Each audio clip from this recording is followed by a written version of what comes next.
By June 1944, the Allies were preparing to launch the largest amphibious assault in military history. Breaking the German grip on Western Europe required throwing hundreds of thousands of men across the English Channel. But the man the Axis forces feared the most, General George S. Patton, was nowhere near the front lines. While troops bled on the beaches of Normandy, Patton was stranded in a field in England.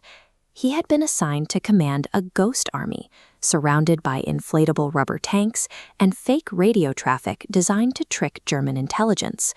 Why would the Allied High Command deliberately sideline their most effective tactical weapon during the most critical operation of the war? Patton was a paradox, a military intellectual who built the modern army, yet whose volatile temper made him a liability the High Command couldn't trust near a microphone or a camera.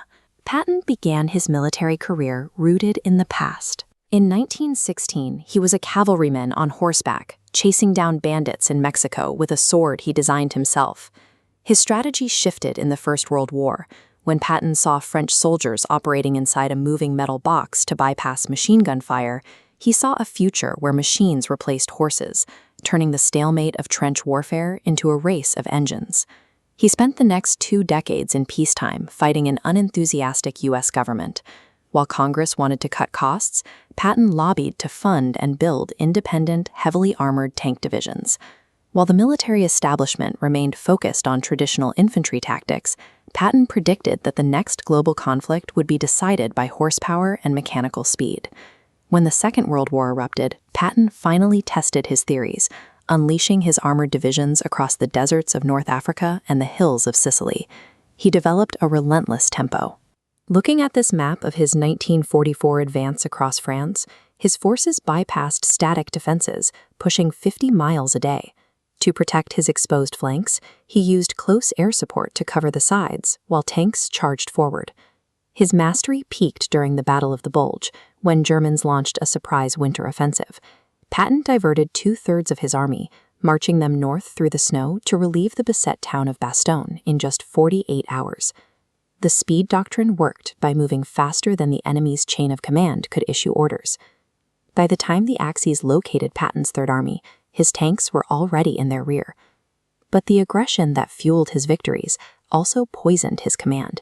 He cultivated a theatrical persona, old blood and guts, carrying ivory-handled pistols and wearing polished boots to rule his men through intimidation.